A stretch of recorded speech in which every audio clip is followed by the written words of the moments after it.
Hey, I'm Jim Mathers from the Digital Cinema Society, and we're here to talk about a focus on Cine Lenses from the buyer's point of view. With cameras evolving so quickly, sometimes they become obsolete before the owner has a chance to amortize them. Cine Lenses have been a haven for investors. They've kept their value for quite a bit longer, but now sensor sizes are growing and more economical lenses are coming out. There's anamorphic, so the question of what you're going to invest in gets a lot more complicated. The idea here is that we have basically all the major manufacturers in one place at one time, and they're going to tell you about their lenses. So if you're interested in shopping for Cine Lenses, you're in the right place. Now let me introduce everybody. From Angenieux, Jean-Marc Bouchut. From ARRI, Thorsten Meywald. From Canon, we have Paul Hauxhurst. We have Les Zellan, the famous Les Zellan from Cooke. From CW Sonderoptic, which most know as Leica, we have Gerhard Baier. From Fujinon, we have Chuck Lee.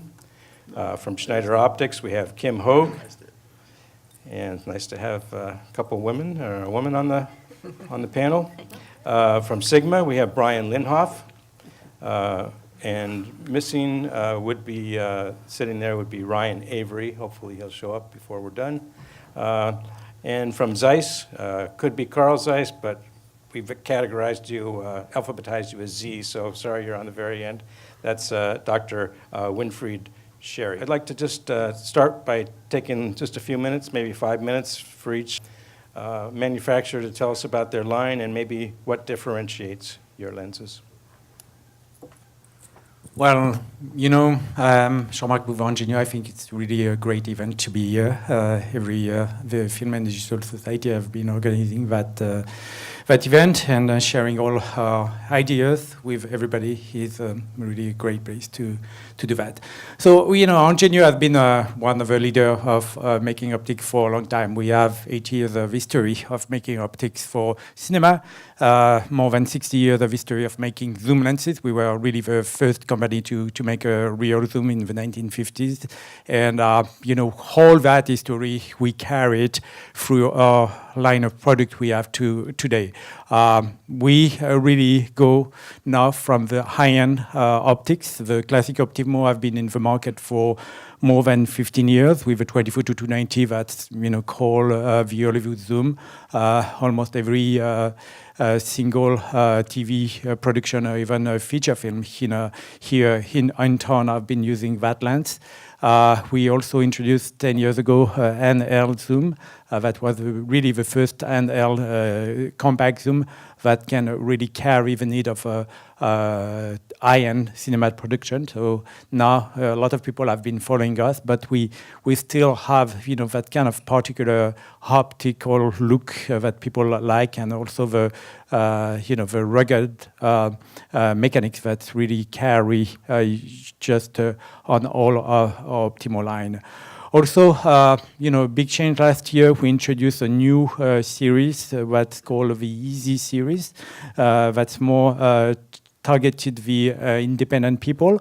A lot of people have been using affordable camera, I would say, from $5,000–6,000 to $15,000, and they have been shopping for lens that can really just match their camera and their budget also.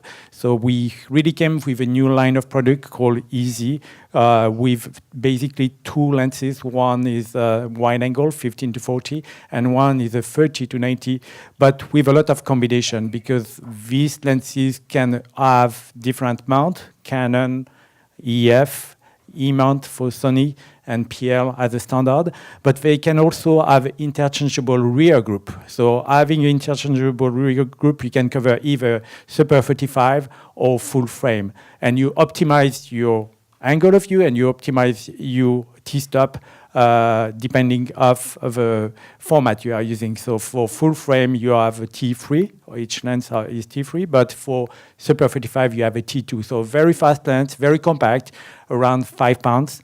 And also we have a partner with making a servo. So you can either use the lens as a standard manual cinema lens, but you can use a servo. Also, in last year, we introduced a new anamorphic zoom, the 44-440, that is a 10 times zoom. The 10 times zoom has been used by a lot of people for more than 50 years. Panavision was the first one to adapt an Angenieux 25-250 in the 1960s, but they were using a rear adapter that was not part of the lens. What we did, we introduced the cylinders in the rear part of the lens. So by doing that, we really increase the quality and the performance of the lens, plus the T-stop. So it's a T45, but it's really usable at T45 and has a clean anamorphic look.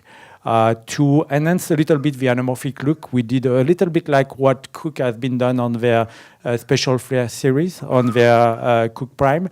We introduced this year at NAB special coating in the rear element of the lens. So having that special coating, you can really enhance the flare, the blue strike, what people have been calling the blue strike on that lens. And it's not a new lens. You don't need to buy the lens as it is as a blue strike or special flare lens, but you really buy the $2,000 piece of glass that goes in the back, and you can really get the lens having this kind of unique characteristic that you have in the anamorphic zoom.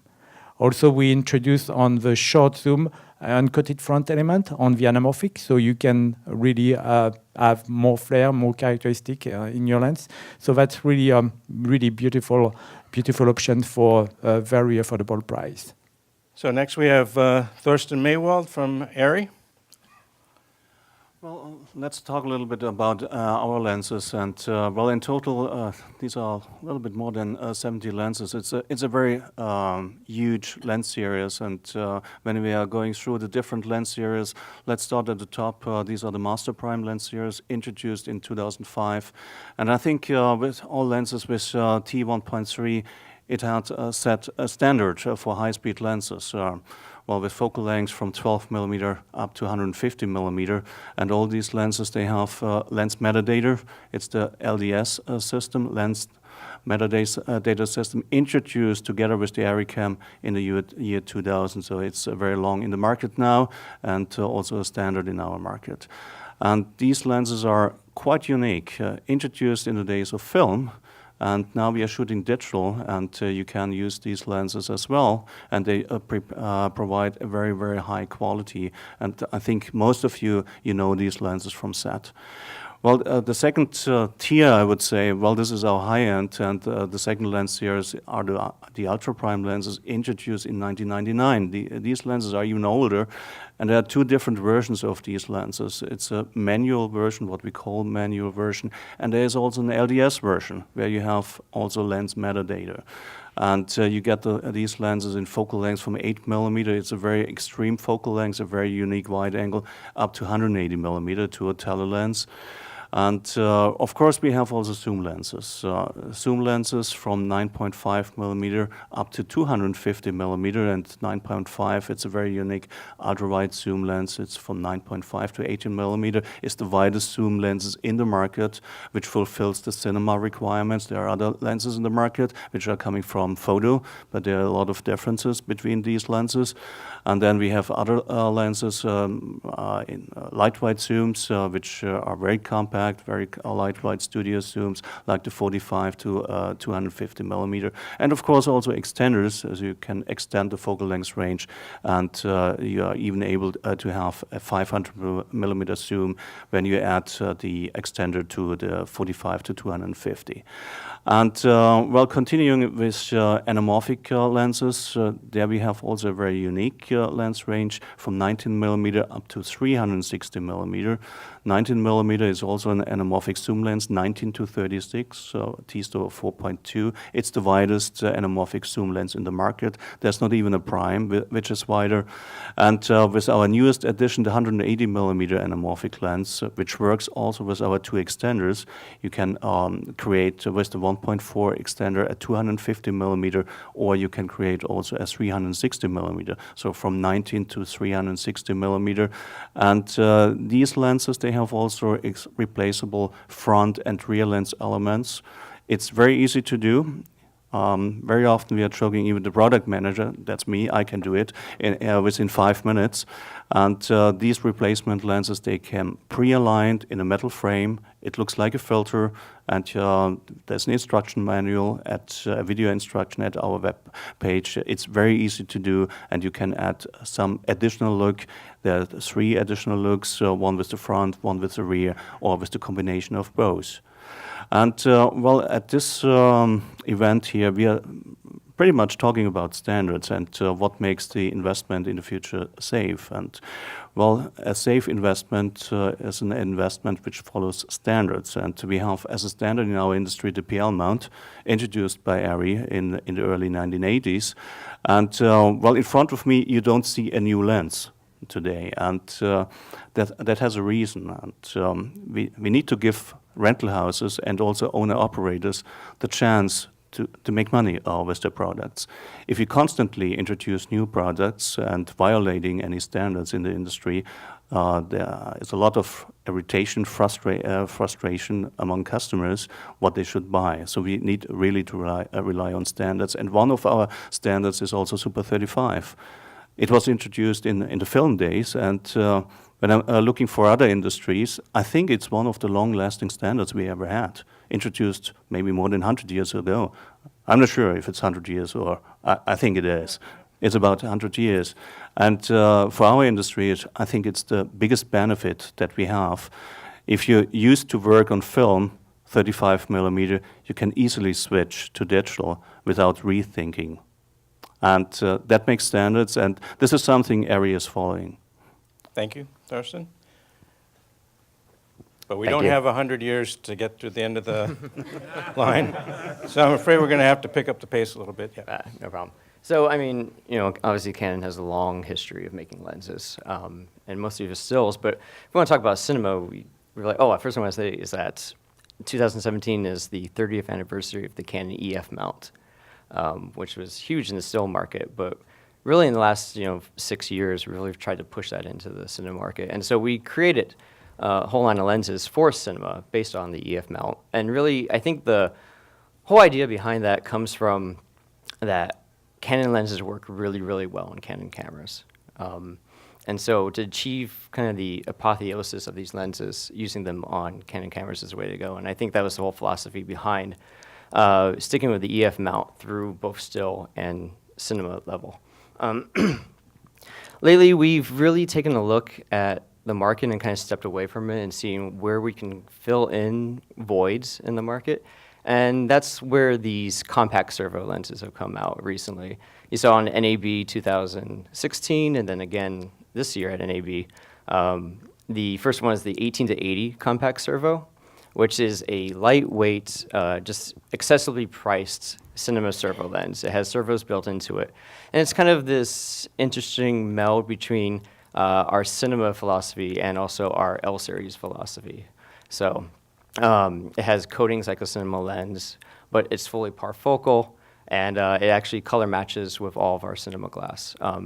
Lately, we just released or just announced the 70 to 200, a matching lens for the 18 to 80.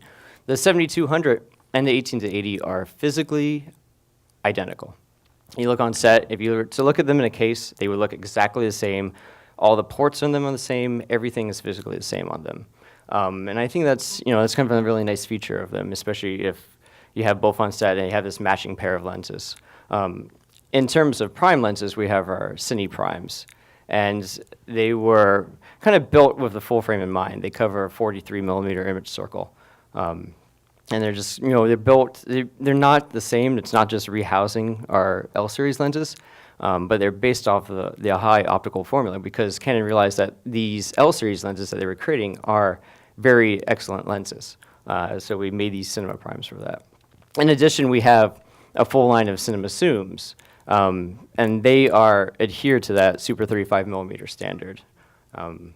One of them that's particularly popular, one that I really like, is that 30 to 300 millimeter.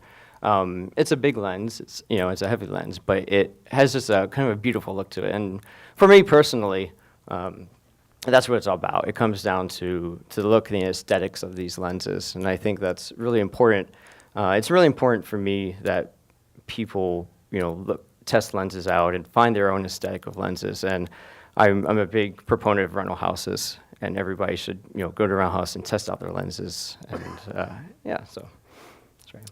Thank you, Paul. It's been under embargo until 5 p.m., but I can tell you that Panasonic has just come out with a new camera somewhere between the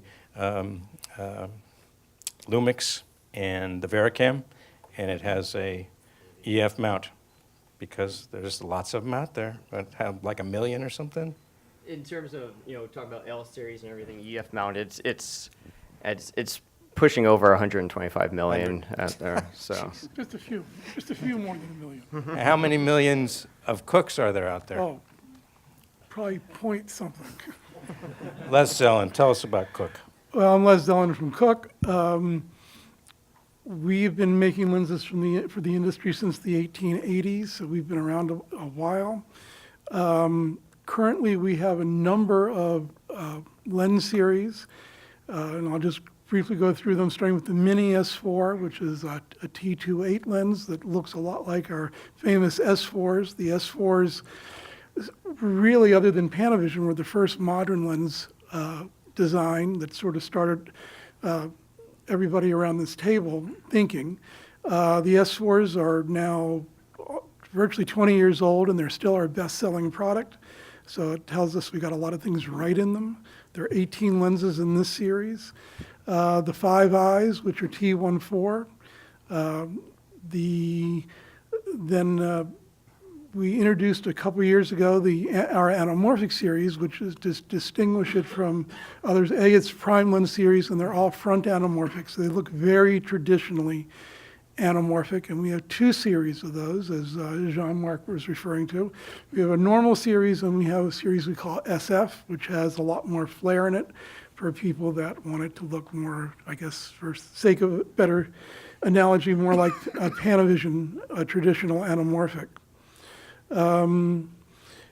Then we've also, to complete that series, we've introduced 2 zoom lenses to go with it. Again, front anamorphic zooms.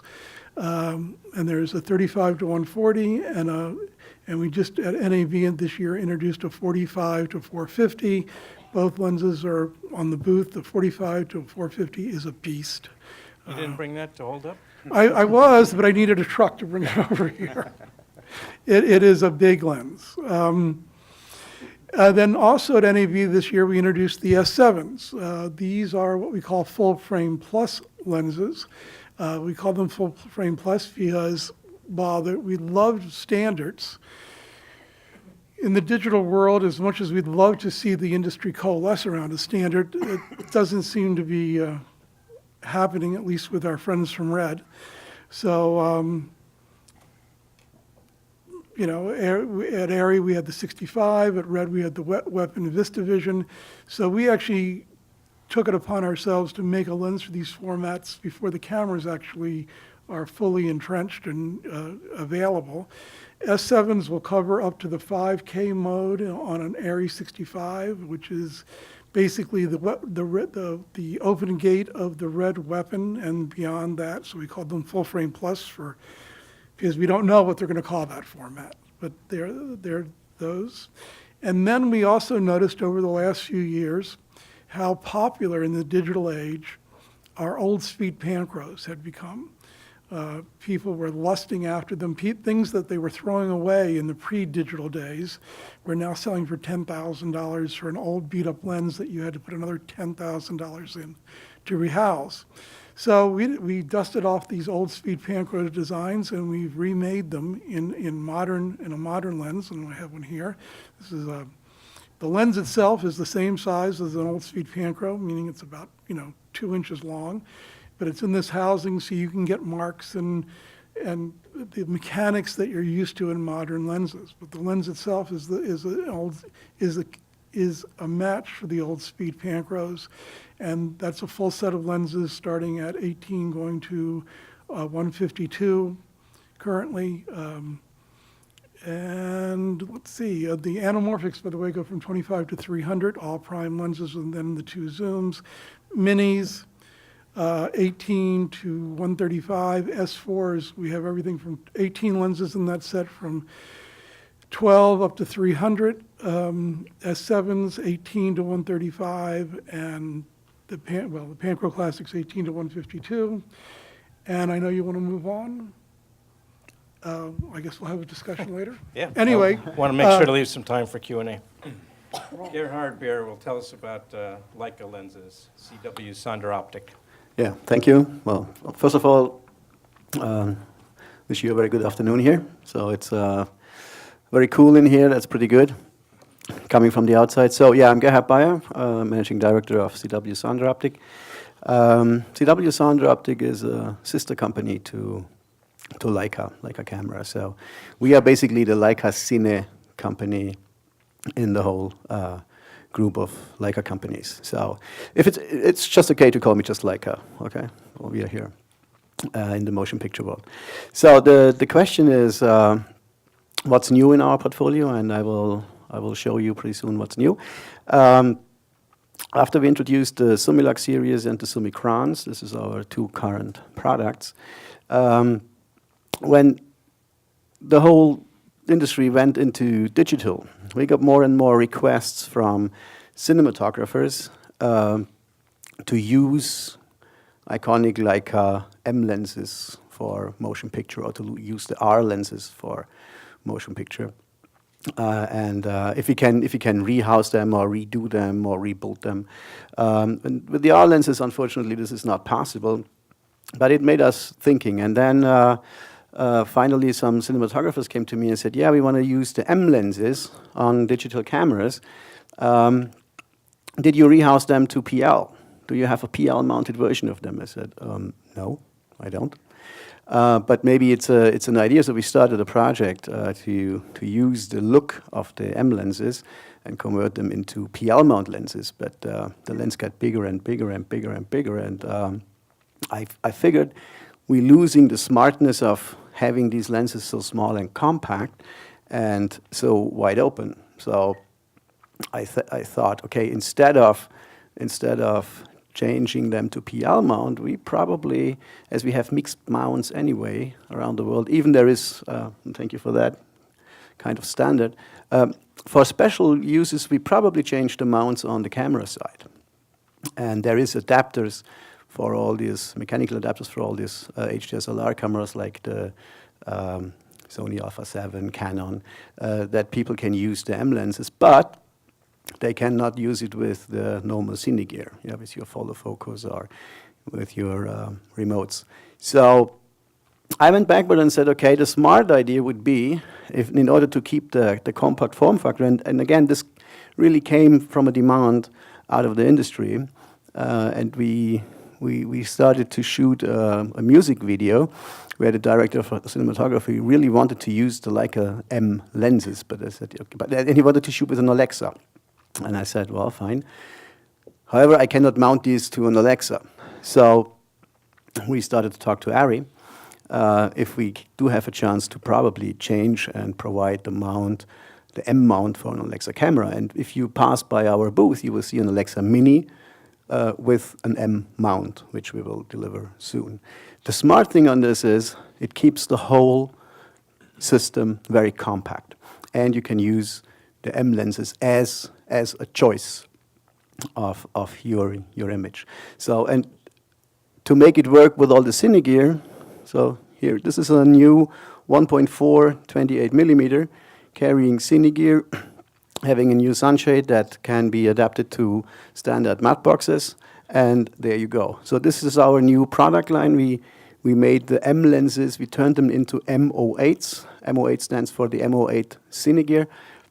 So you can use these lenses now with the Alexa Mini soon. We are just making the prototypes of that product, but you can see it in our booth. You can use it with the Red. Red does have an M mount, and we provide a modified OLPF filter that you can focus with all the M lenses from 21 millimeter on. And we will provide a series of the M lenses from 21 millimeter up to 50 millimeter right now. And I decided to use all the 1.4s. So it's a very compact and size-wise very small, kind of high-speed set to be used with these cameras. And we will bring some other focal length out of the Leica M series, also as M08s pretty soon. So we might end up with 7 to 9 lenses in that range. So that's the small version. And then when we saw that there is a tendency to go to larger formats, and this was part of the discussion here at all, we thought about, when we do these M08 lenses, they cover full format. They are the classical Leica format. But can we probably do more? Can we look into our images we have and what people like on Leica lenses, on Leica images, and what do we have out of this? And yes, we had a design that was supposed to cover a 54 millimeter image circle. So, and then the Alexa 65 in October 2014 came out and showed me a 60 millimeter image circle. So I went to the engineers and said, we have a design of a 54 millimeter diameter. Can we blow up this to 60? Can we do that? The engineers have been quite the same way silent as you had been here. Yeah, but finally we found a way to do that, number one. And we found a way to keep the character of these lens designs. That's basically kind of the heritage of Leica lenses, and turn them into some Cine lenses with some specific new elements in there. So we started with the diameter, and then I said, okay, what I also want to have is a perfectly round iris at every T-stop. And again, the engineer said, oh, okay, make me a round iris, great. But a couple of weeks later, they came and showed me an iris, and they said, no, it's not particularly round, it has to be rounder. A couple of weeks later, they came with a round iris, and then we started testing these lenses covering up to a diameter, an image diameter of 60 millimeter. And when we started testing those lenses, we felt really in love with, because we saw rich color, rich images, a three-dimensionality of the image. We started to play with magnification and compression, with depth cues. So, and while we did this, we figured out the name for this lens is Thalia. Thalia is one of the 9 Greek muses, stands for rhythm, symphony, poetry, and comedy. And this is what we felt when we did the tests first with the Thalia lenses. And these are the Thalia lenses. So they are pretty compact. It's a 95 front diameter. They cover 60 millimeter diameter. So all the way down beginning from Alexa 65, over DXL from Panavision, VistaVision from Red, down to, of course, Super 35.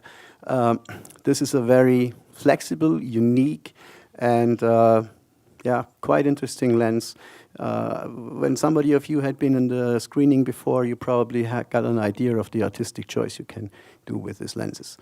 We introduced them this year in early April. We start delivery in July this year. And yeah, that's it. That's the news from my side. And by the way, if you want to shoot a pure black and white movie, I have the monochrome that does do video with me. So it's looking amazing. Thank you. That's my news. Mr. Chuck Lee is next from Fujinon. Hi, everybody. Fujinon is the glass part of Fujifilm Optical, or Fujifilm Company, which we are the optical division of that. It's confusing. Well, what's Fujifilm? What isn't it? I haven't figured it out. But anyway, it's we are the optics, which is binoculars, and it's medical devices and so forth. Our division here is the cinema and broadcast division, and Fujinon's been in the broadcast world for many, many years, as a lot of you know from the TV side, like that, and established a strong name there. Oddly enough, there's only 2 competitors in the broadcast lens world, which is Canon and Fujinon. So it's a unique industry in that regard. In the cinema industry, there's a whole lot more choices, and let's see, one, yeah, and Fujinon is one of the players, and Fujinon came in at a very high end with their Premiere series. A lot of people are probably familiar with the premier zooms, the fastest, most expensive zooms out there, and they are. There, you can see all these lenses by way at our booth here at Cine Gear, and we have a projection room as well. If you've ever seen lenses projected, you might want to stop in there. There's a schedule, and we have various lens techs from rental houses that will explain what they're looking at in our projection room. And depending on what you're looking for, but if you're looking for pristine, very minimal distortion, high-end, fast lenses, that's what we're showing, and that's where Fujinon came in to the cine world. We have those 4 premieres, which are used a lot in the feature world, tend to be a rental item, which a lot of the lenses up here are, through rental houses, because they're the most expensive for features and so forth. But then we came out with the Cabrio series, and a lot of people are familiar with Cabrios. Here's one right here. This is the 20 to 120. This one is our least expensive one. What's new to this at this show is we're going to now start selling it without the drive unit. A drive unit is a very convenient thing, especially for those people that are familiar with TV-style operation. It's nice to run and gun and use all that and use your rear controls, but probably 50% of our Cabrio users take that off, which is easy to do, 4 screws, and now you have a bare lens that you can put industry standard accessories to. So Cabrio came, it's funny, all the not really the eye lenses, but a lot of the lenses in the Angenieux world and your Greek world, they use Greek goddesses and so forth, and O's, we got the Cabrio, the Greek god of convertibles, I think, in Germany. That's where that came from. This convertible comes on and off. It's depending how you want to use it, but what it does, it means very, very versatile. One lens, you can do a lot of different things.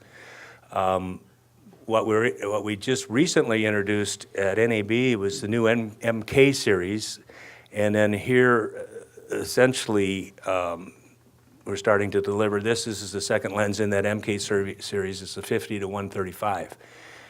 We've got an 18 to 55 and this 50 to 135. These are both T29 lenses. They're flat, no T-ramping, they don't breathe. They do all the things that you'd want in a Cine lens at a low price. This lens is priced at $37.99 and $39.99, which has never been the case of any of our Cine lenses. But it's a lens that we came out for a specific mount, which is the Sony E-mount. So if you're familiar with the FS7 or the A7R or A7S, any of the E-mounts, this is a lens you might want to look at.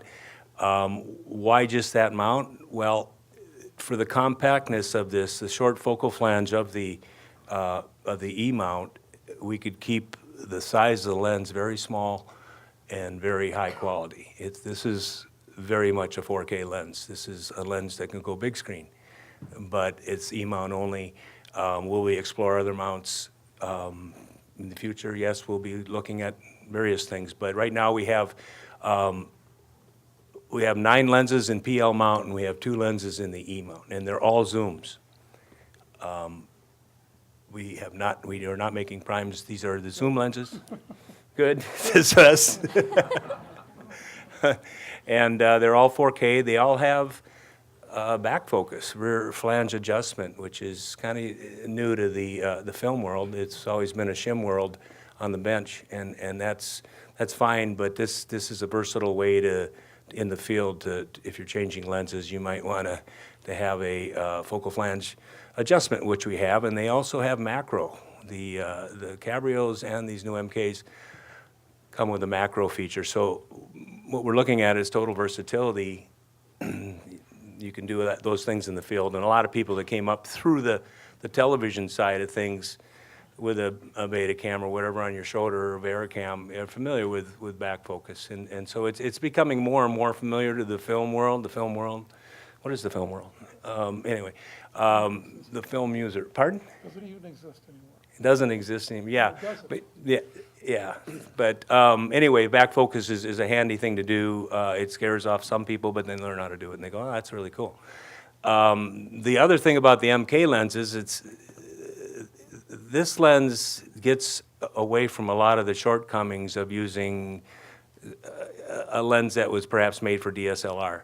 If you've been familiar or complain about that is iris control, certain things about lenses, and they weren't built for shooting motion picture per se, and they can be used. There's no doubt that DSLR lenses can be used on cameras and you can shoot a feature with it. You certainly can, but the convenience and the consistency of having true cine type performance, which is very accessible iris, there it is, and predictable power focal, it tracks focus.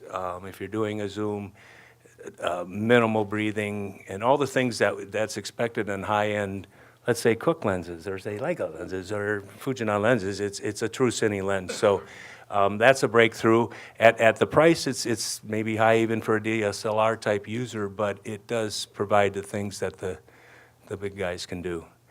So that's what Fujinon's been up to. And again, we have a booth there with projection. I think you might find that interesting if you want to come and see that and all of our wares. Thank you.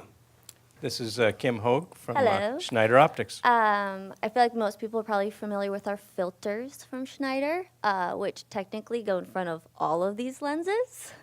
But we do have two lens lines. We have our Cine Xenars, which those are for the Super 35s, and then we have our FF Primes, which those are full frame. But I'm here to show you our fun new Cine Tilt. It is in the FF Prime family, the full 25, 35, 50, 75, 100, but it's currently only Sony E-mount as well. Part of that, again, is the flange and the focusing on all that. But it does a 0 to 4 degree plus minus. And what's cool about this is you're mounting the lens to your base plate. You can use your standard follow focus. The follow focus does the tilt, also the focus part. But you're changing your focal plane without actually changing your field of view. So you can, we have a video, if you look, there's a woman, she's doing an archery, and so, the angle of the bow, all of that is in focus from wherever your, starting distance to infinity. So that's our fun new lens. We have a full setup at our booth. You should come check it out. That's kind of it. So, I guess there's probably more I could talk about, but.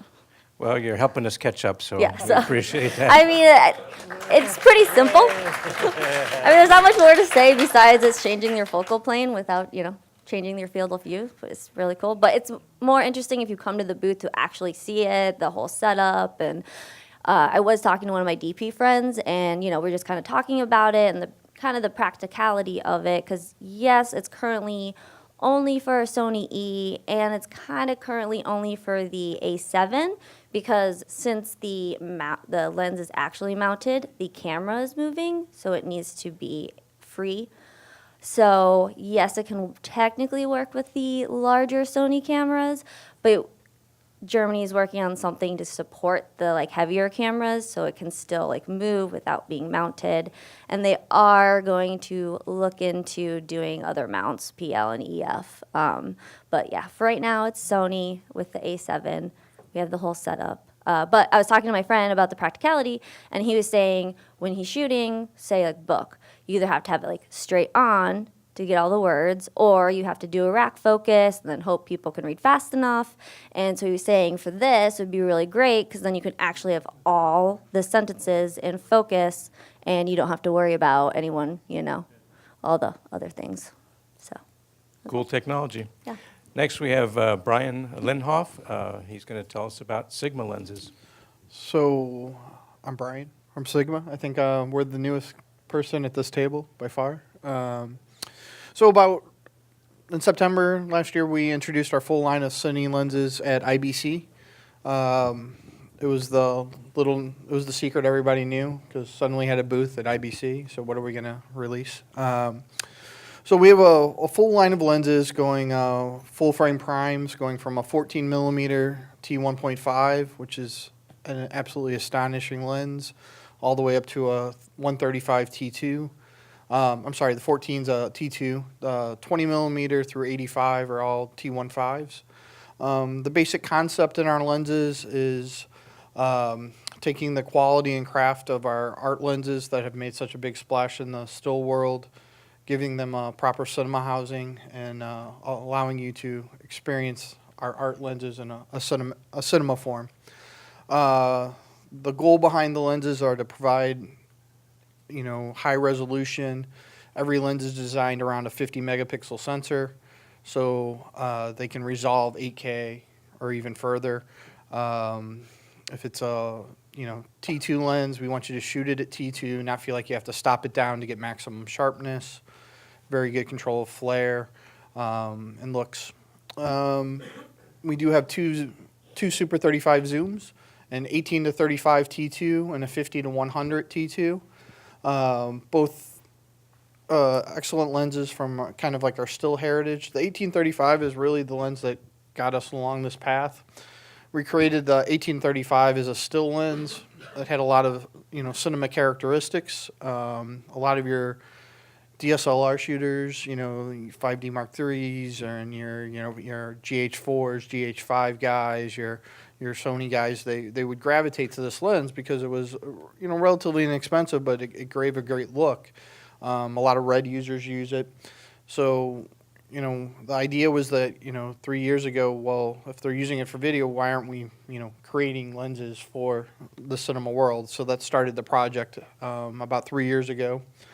An excellent lineup, high resolving, very good looks. The key here is, we're entering at a price point, $34.99 for the primes and $4,000 for a T2 zoom. You might sacrifice, might breathe a little bit more or this, but you can get into that affordable market of that owner-operator who necessarily can't afford a $20,000 lens. But they scrape their pennies together to get a $4,000 lens that does the job and does it very well for them. So we'll have PL, EF, and E mount. We have the full lineup at the booth. Feel free to come by and see me. So, Thank you, Brian. We can go with Dr. Scherle. So hello from my side. I'm Winfried Scherle from Zeiss. So I'm physics, not marketing, so maybe I can keep myself a little bit shorter with the key messages. Zeiss is since over 170 years in the business developing fundamentals of optics. And Zeiss is a foundation, which means that every euro or dollar we earn, we can reinvest in technology, in R&D. And Zeiss is committed to develop to drive technology. Our latest and most advanced technology is lenses for semiconductor production. So we enable, for example, storage in these cases and so on, and also the cameras. So we help to drive digitalization, which will be the future. And this will have, in the future, a dramatic change on what we are doing all here. Coming from this, we have always think about new technology, which will then have a chance to end up in I would say the simpler products as the Cine Lenses are here. And being so long in the market, we have over 100,000 high-end Cine Lenses in the market. And if you think on the still lenses that are manual, it's more than half a million lenses in the market. And looking now in the eyes of the customer, this is a special responsibility what we have. So the lenses are out in the market. If you have a problem, we are committed to a good service and support you as a customer if you have a problem. And there's lenses that work over 30 years. Sometimes you can't repair them because simply the glass is not anymore available. Driving innovation, I'm with Zeiss since over 33 years. During my time, we introduced, for example, the digiprimes. The digiprimes enabled digital cinematography. The first movie was Collateral with Tom Cruise, which was shot digital. the lenses have been so good that Sony developed, improved the cameras. The next step was developing and producing the master primes, which are sold through ARRI. The master anamorphics, which is a lens line that shows for anamorphic lenses the quality of spherical lenses. And the latest innovation we have is the XD version bringing in data in these lenses, because this is a door opener for what will happen in the future. Looking again on mobile phones, a simple lens, the good image quality you achieve here is done by software, by digitalization, and this is also the trend which will happen in the cinematographic industry. That's what I'm convinced about. Where do I see the trends? It's the metadata which is involved here, it's the full format which is involved here, and it's an interchangeable mount, which I hope will be an intermediate solution.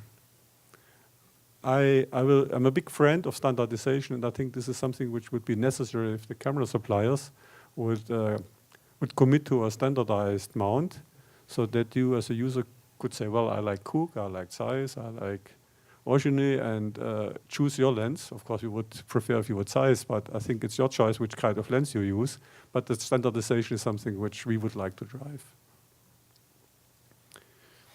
So maybe saying in a nutshell what is Zeiss about, it's especially with a long history, I would say that employees have some kind of DNA in their genes which is committed to optics. It's the mindset of the people, the competence. It's the hunger of driving innovations on the leading edge, and it's the thinking on the customer success, buying a product of Zeiss, which we hope is a protection of your investment, which survives generations of cameras, and of course helping the customer if he has a problem. So thank you. And next we have Ryan Avery, who's going to tell us about Tokina lenses. I think probably best, since I'm from a Japanese manufacturer, to do this in haiku in the interest of time. But I would say basically Tokina is one of the world's largest filter manufacturers. We manufacture Hoya filters and many other things. Tokina came to me in early 2015 and they said, we really want to make something, a new series of primes. And I said, guys, there's a whole lot of primes coming, and everything you see here, including my previous life working at Schneider, I could tell you there were a few primes there that I helped develop. So there's a lot going on, and I said, what we have to do at Tokina is come up with something that's ground up. So we have here the Tokina Vista Prime.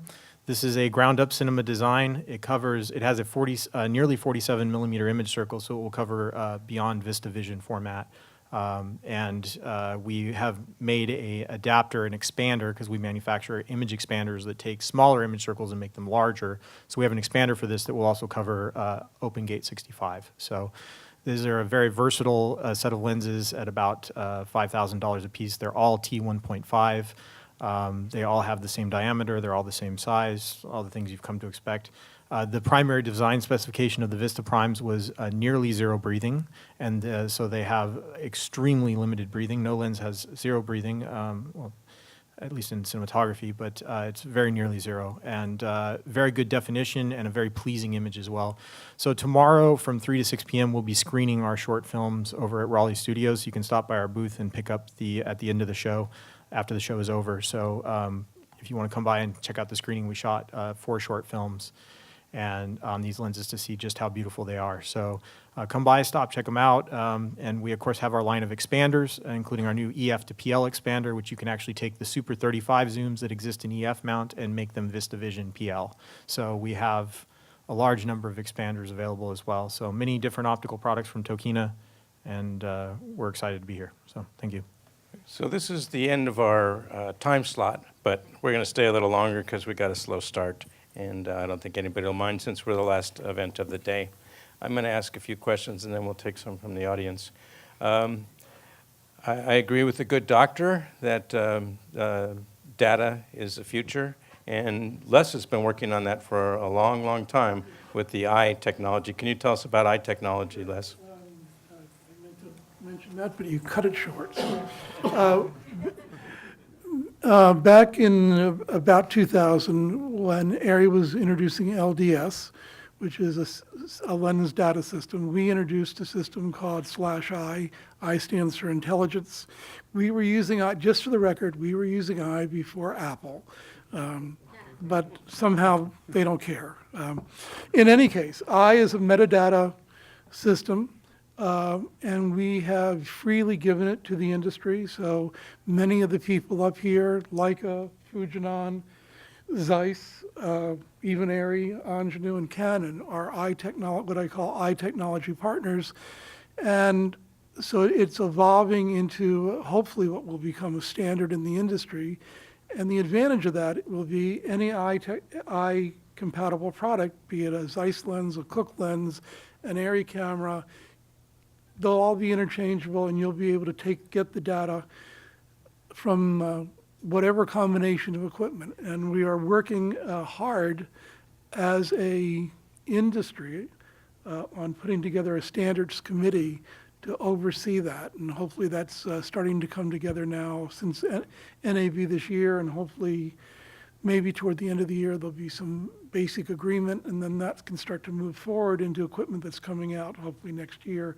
Well, from there forward, so that anybody's lens that's eye compatible will work on anybody's camera that's eye compatible. And as I said, we have Canon, we have Fujinon, we have Red, we have all the major manufacturers. So it's a sort of evolving in a good way, which hopefully will benefit the industry in the years to come. Well, another trend that I see ahead, besides that it's going to interchange with data, is that sensors keep getting bigger. I'm not happy about it either, because I had a beautiful set of Super 35 lenses. I still have many of them.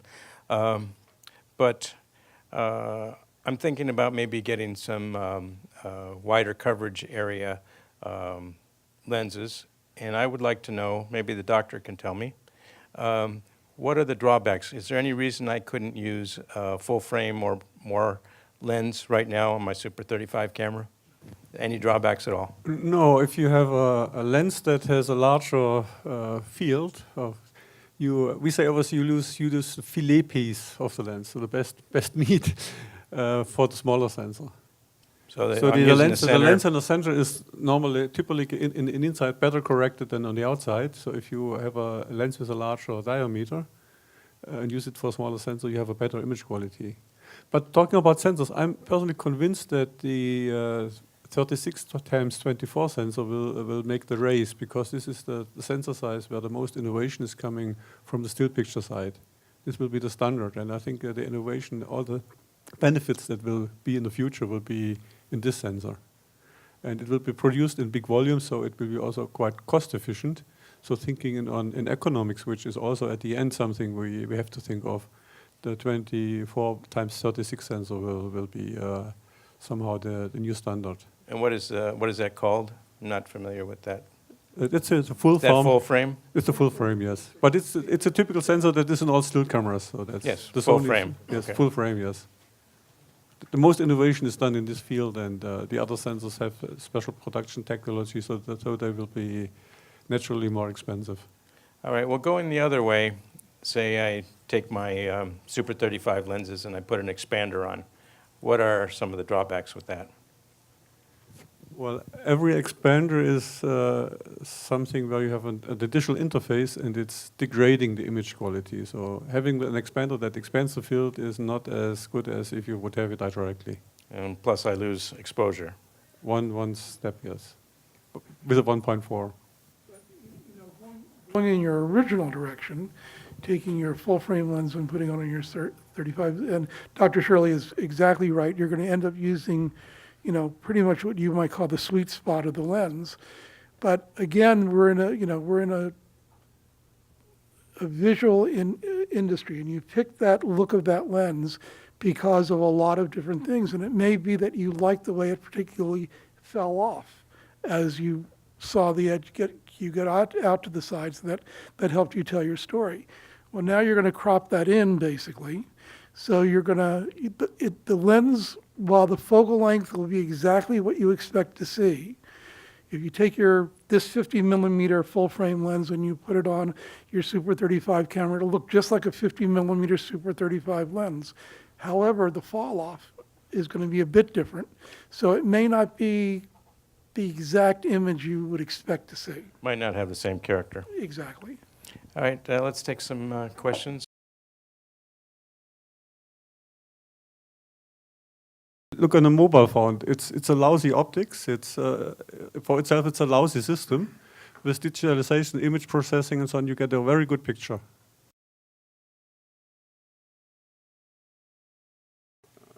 Well, it started with these digital interfaces, and you don't know. You saw we had a lot of investment in film-based. I remember sometimes back as we said film will be there forever because it's a big investment in films and machines and so on. And suddenly it was some kind of revolution. And I think this can happen here too. And I think it will come with the next generation of cameramen, of DOPs, that will have a different thinking. So I think the next generation that comes from the schools will drive the differentiation. Yeah, just would like to complete the answer of Dr. Scherle. I think there is probably a trend, as you say, on cell phone. Electronic is getting faster, cheaper, and you can really do almost everything. But at the same time, talking to people from the industry, now the fear is really on the side of a DP, because you just create a beautiful image. Somebody told me yesterday they were making a pilot. The DP chose really one type of lens, wanted to have a color on his image, and went to post-production. 1 week after, he checked the image, they were preparing the trailer, and it was completely different. So the guy really freaked out. He said, just change me that. I don't want that. I want really the look to be like I choose, not the look you want, because I'm the DP. I'm really the guy who is just making the choice. So what is important today is really to have really creative image on the glass.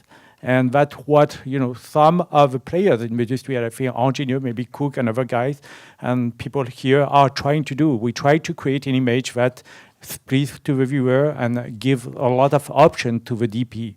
And it's difficult, but the good thing in just, the world of optics right now, you have computers, you can simulate a lot of things, and you have new optics available and new type of aspheric elements that really can help you to make a lens different but unique, and just that can really please the DP.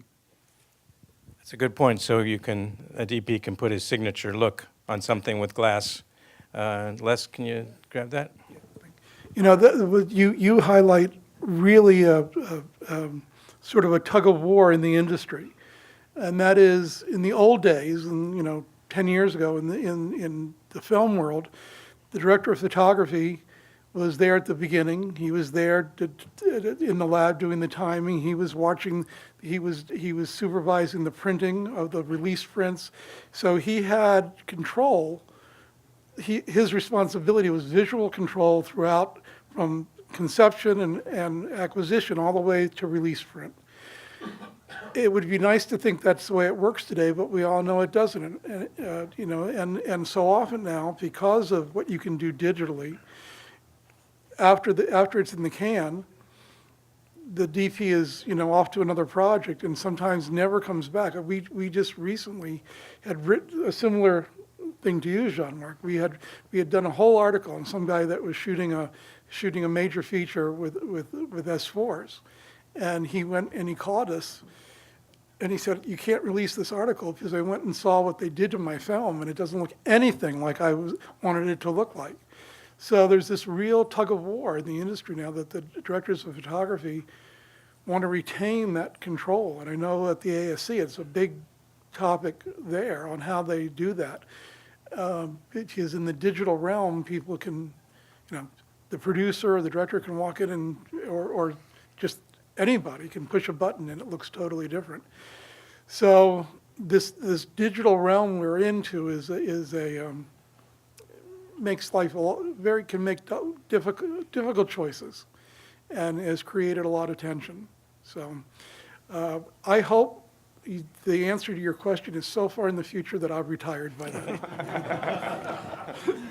So who thinks that large sensors are going to be the order of the day? Well, we have different sensors in our portfolio. You mentioned the Alexa 65, and of course we have the regular sensors, which is Super 35, which I call a standard. And we had also in the past, in the film days, different formats. There was a 70mm format, and there was a VistaVision. But the 65 is a special format, and it's not a product for sale. It's a rental product, rental only, and the lenses we provide, these are also only rental products. And when you see the camera, it's bigger than a regular camera. And when sensor technology improves, the difference in size will stay. And if you have a new generation of sensors, maybe Super 35mm cameras, sensor cameras are getting smaller. And, well, the same amount, also 65 cameras are getting smaller, but there's always a difference. And there's also always a difference in the size of the lenses. And, here we have two examples, sir, and maybe you can also comment on that less. It's a classical lens, it's a panchro, but it could be also a S4. The S4 has about the same size, and it's a 2.3, and the S4 is a 2.0.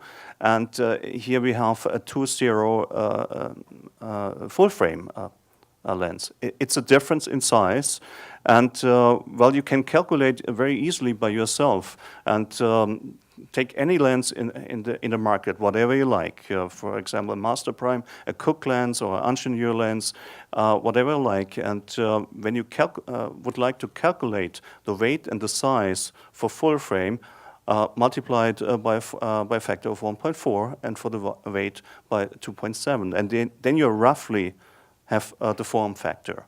And if you really want to go for a real cinema lens and not a rehoused DSLR lens or a lens which is based on DSLR technology. And we are talking here about professional lenses. Well, at least when it comes to ARRI, we only in the high end. And we don't have budget type lenses or cameras or lighting or anything else. And if you really want to do a pure cinema lens, it will have this form factor. And also cameras are bigger. But I want to tell you where I think you're right. I think the camera manufacturers, as they need things to sell, are going to be changing the chip size. And I do agree that maybe 24 by 36 is where it's headed. Do I think that's in wearing my pure just Cooke hat? I'm appalled. Now we're there. I mean, I'm hedging my bet because we're making these lenses, but I'm wondering why we're doing that when you're going to watch your film on your phone here. So I really need all that frigging resolution so I can put it on my phone. So this is sort of the confusion in the industry. Do I think that's where the camera guys are going? Yes. We as lens people, you thought there's collusion between us and the camera guys. I can only speak for Cooke, but I suspect it's pretty, except for Canon that does the whole 9 yards, and to some extent ARRI, we don't get a lot of advance notice on what's coming down the pike. So we built these basically on a bet that that's where it's going. Do I think it's where it should go? No. I think Super 35 format does the job, and especially on small form factors, it does more than adequate. Going back to the film world, you can count the number of super 70 millimeter films on one hand that were, successful. So, but everybody, don't get mad at me if you're DPs, but this is a fashion-driven industry, and something new comes out, and I can't shoot my next film unless I use that new thing, So that's where it's going to go. Do I think it's really required? Absolutely not. And nobody's also weighed the cost. So not only are the lenses might be bigger, I know you guys have done a good job keeping them small, but we build big heavy stuff. So, but T2 in full frame, you're now going to be working at a T4. You're not going to be pulling focus at T2 is almost impossible in Super 35. it will be impossible in full frame. It's just the way life is, and that's just physics. So there's all kinds of trade-offs, and in optics, like in most of life, nothing comes for free. So these larger formats are going to come at a cost of more lighting, heavier lenses, et cetera, et cetera. So I think as people weigh that, we'll see where it ends up going. I think one last thing, because I know we're really over. I think a lot of this, the beauty of using a 24 by 36 sensor is that it will allow you to window whatever you want. So you can turn it to Super 35, you could turn it to 4 by 3, traditional anamorphic. It will allow some of the non-ARRI manufacturers to compete with ARRI on the anamorphic side of things. On still lenses, if you look at a still picture, you have it there. You have a long time to look at it. You have to find out the beauty. Motion pictures is something which is moving. So for us as a lens manufacturer, the efforts making still lenses is sometimes higher than making motion picture lenses. For motion picture lenses, the housing is something important, because if you change a lens in, you want to have the same drives and so on. So these compact primes are real Cine lenses. So that's not something which is degraded as rehoused. You can do, they are working. You can do the job fully like a Cine lens. That's one comment. And I think what you said, looking on the mobile phone, I think we have to look where the content is seen in the future, and we have to provide the right content where it's displayed. Is it on a? And I think many films are seen now on a mobile phone. Many films are seen in a home in the TV, and this is something where we have to find an answer that the people, that we understand the complete chain from producing to watching. We'll have to take this up later, I'm afraid. We have to get out of the room, but I have a lot of thank yous. First, our panel, Jean-Marc Bouchut from Angenieux, Thorsten Meywald from ARRI, Paul Hauxhurst from Canon, Les Zellan from Cooke, Gerhard Baier from CW Sonderoptic, Leica, Chuck Lee from Fujinon, Kim Hogue from Schneider Optics, Brian Linhoff from Sigma, Ryan Avery from Tokina, Dr. Scherle from Zeiss. I'd like to thank our crew. That includes Jonathan Abrams, operating camera, as well as Dwight Lay. Christopher Scott Knell is helping us with sound. He's probably going to get stuck editing as well.